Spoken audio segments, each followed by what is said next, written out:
నమస్తే, ఉస్మానియా జర్నలిజంకు స్వాగతం. మీరు చూస్తున్నారు వీక్లీ న్యూస్ రౌండప్. నేను మీ సందీప్ తాట్ల. ముందుగా వీక్షకులందరికీ నూతన సంవత్సర శుభాకాంక్షలు. ఇక వార్తల్లోకి వెళితే, Osmania university English language teaching centre ELTC ద్వారా రాష్ట్రంలోని 33 జిల్లాల నుంచి ఇద్దరు చొప్పున ఎంపిక చేసిన 66 మంది గిరిజన విద్యార్థులకు నెల రోజుల పాటు ఓయూలో వసతి కల్పించి ఇంగ్లీష్ లాంగ్వేజ్ ట్రైనింగ్ ఇవ్వనున్నారు. ఈ కార్యక్రమాన్ని governor, OU chancellor Shri Jishnudev Varma, VC professor Kumar ములగరంతో కలిసి ప్రారంభించారు. విద్యార్థులు ఆంగ్ల భాషపై పట్టు సాధించడం ద్వారా ఆయా రంగాల్లో రాణించడంతో పాటు మన సంస్కృతి సాంప్రదాయాలను ఇతర ప్రాంతాలతో అనుసంధానం చేసేందుకు వీలవుతుందని గవర్నర్ సూచించారు. ఈ సందర్భంగా VC professor Kumar Molugaram, ELTC director professor B Vijaya చొరవను గవర్నర్ అభినందించారు.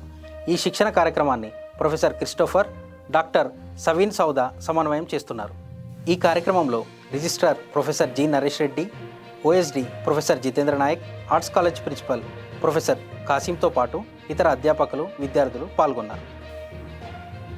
అనంతరం మహాత్మా జ్యోతిబా ఫులే పరిశోధనా కేంద్రంలో జరిగిన మహిళా ఉపాధ్యాయ దినోత్సవానికి ముఖ్య అతిథిగా హాజరైన వీసీ ప్రొఫెసర్ కుమార్ ములగారం సావిత్రిబాయి ఫూలే విగ్రహానికి పూలమాలలు వేసి అంజలి ఘటించారు.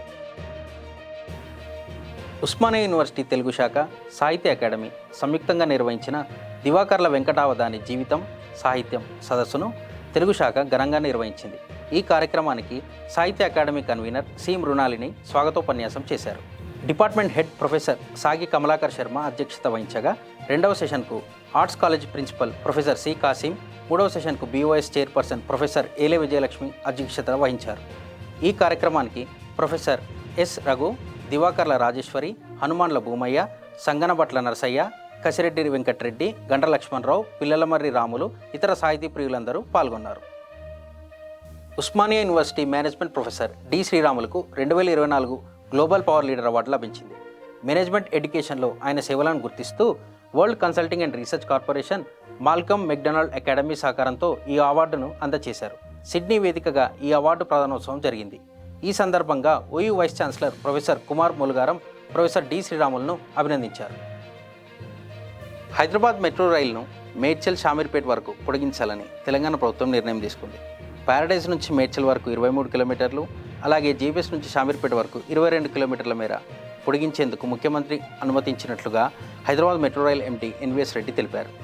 ఈ మెట్రో రైల్ కారిడార్లకు సంబంధించిన DPRలను సిద్ధం చేసి మెట్రో రైల్ ఫేజ్ 2 కింద వెంటనే కేంద్ర ప్రభుత్వానికి పంపించాలని కూడా ముఖ్యమంత్రి ఆదేశించినట్టుగా ఒక ప్రకటనలో తెలియజేశారు.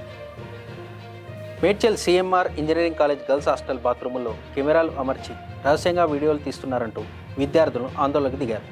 దీంతో క్యాంపస్లో ఉద్రిక్త పరిస్థితి నెలకొంది. ఈ పని చేసిన వారిని కఠినంగా శిక్షించాలని, ఘటనపై కళాశాల యాజమాన్యం వెంటనే స్పందించాలని విద్యార్థులు డిమాండ్ చేశారు. ఈ ఘటనకు సంబంధించి హాస్టల్లో పనిచేసే వంట సిబ్బందిపైన అనుమానం వ్యక్తం చేశారు. పోలీసులు కాలేజీల వద్దకు చేరుకొని 4 అనుమానితుల్ని అదుపులోకి తీసుకున్నారు. శ్రీహరికోటలోని సతీష్ ధవన్ స్పేస్ సెంటర్ నుండి చేపట్టిన PSLV C-60 ప్రయోగం విజయవంతమైంది. అంతరిక్షంలోనే వ్యోమనౌకలను డాకింగ్, అన్డాకింగ్ చేసే టెక్నాలజీని అభివృద్ధి చేయడమే లక్ష్యంగా ఈ మిషన్ను చేపట్టారు. చంద్రుడిపైకి వ్యోమగామిని పంపడం, అక్కడే ఒక అంతరిక్ష కేంద్రం నిర్మించాలనే భారత లక్ష్యాలు సాకారం కావాలంటే ఈ వ్యోమనౌకల డాకింగ్, అన్డాకింగ్ కీలకమని ఇస్రో చీఫ్ సోమనాథ్ పేర్కొన్నారు. ఈ ప్రయోగం విజయవంతం కావడంతో స్పేస్ డాకింగ్ టెక్నాలజీ కలిగిన 4వ దేశంగా అమెరికా, రష్యా, చైనాల సరసన భారత్ నిలిచింది. అమెరికాలోని లూసియానా స్టేట్ న్యూ ఆర్లిన్లో షంషుద్దీన్ జబ్బార్ అనే 42 ఏళ్ల అమెరికా పౌరుడు తన వాహనంతో న్యూ ఇయర్ వేడుకలు జరుపుకుంటున్న ప్రజలపైకి దూసుకుపోవడంతో 15 మంది మృతి చెందగా మరో 30 మందికి పైగా గాయపడ్డారు. వాహనంతో ప్రజలపైకి దూసుకువెళ్లి ఆపై కాల్పులు జరపడంతో మృతుల సంఖ్య పెరిగినట్లుగా తెలుస్తుంది. ఇక ఆ సమయంలో పోలీసులతో జరిగిన ఎదురుకాల్పుల్లో దుండగుడు మృతి చెందాడు. దుండగుడి వాహనంలో ISIS ఉగ్రవాద జెండా లభించడంతో ఈ సంఘటన వెనుక ఉగ్రవాద కుట్ర ఏదైనా దాగి ఉందా అనే కోణంలో దర్యాప్తు చేస్తున్నామని FBI ప్రకటించింది.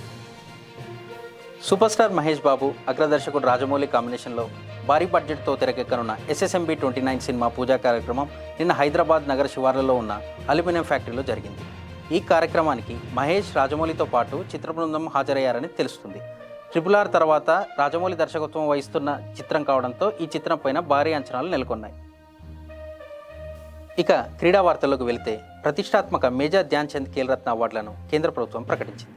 ప్యారిస్ ఒలింపిక్స్లో 2 పతకాలు సాధించి చరిత్ర సృష్టించిన షూటర్ మను భాకర్, ప్రపంచ chess champion D Gukesh, hockey star player Harmanpreet Singh, para athlete Praveen కుమార్లను ఈ అవార్డు వరించింది. వీరితో పాటుగా మరో 32 మంది క్రీడాకారులకు అర్జున అవార్డులను కేంద్ర ప్రభుత్వం ప్రకటించింది. జనవరి 17వ తేదీన రాష్ట్రపతి ద్రౌపది ముర్ము చేతుల మీదుగా విజేతలకు అవార్డు ప్రదానోత్సవం జరగనుంది. ప్రో కబడ్డీ లీగ్ 11వ సీజన్ ఛాంపియన్గా హర్యానా స్టీలర్స్ నిలిచింది. ముంబై వేదికగా జరిగిన ఫైనల్లో పాట్నా పైరేట్స్ను 32-23 పాయింట్లతో ఓడించి హర్యానా స్టీలర్స్ తొలిసారి పీకేఎల్ ట్రోఫీని కైవసం చేసుకుంది. గ్రాండ్ మాస్టర్ కోనేరు హంపి ఫిడే మహిళల వరల్డ్ ర్యాపిడ్ చెస్ ఛాంపియన్గా నిలిచి చరిత్ర సృష్టించింది. ఈ మెగా టోర్నీలో హంపి 8.5 పాయింట్లతో అగ్రస్థానంలో నిలిచి టైటిల్ కైవసం చేసుకుంది. హంపి మహిళల వరల్డ్ ర్యాపిడ్ చెస్ ఛాంపియన్గా నిలవడం ఇది రెండవసారి. 2019లో హంపి తొలిసారిగా ఈ టైటిల్ని గెలుచుకుంది. భారత్ ఆస్ట్రేలియా మధ్య సిడ్నీ వేదికగా జరుగుతున్న బార్డర్ గవాస్కర్ ట్రోఫీ 5వ టెస్టులో ఆస్ట్రేలియా విజయం సాధించింది. ఈ ఓటమితో భారత్ ఐసీసీ టెస్ట్ ఛాంపియన్షిప్ ఫైనల్లో స్థానం కోల్పోయింది. ఇది ఈ వారం వీక్లీ న్యూస్ రౌండప్. వచ్చే వారం మళ్ళీ కలుద్దాం. అంతవరకు సెలవు. నమస్కారం.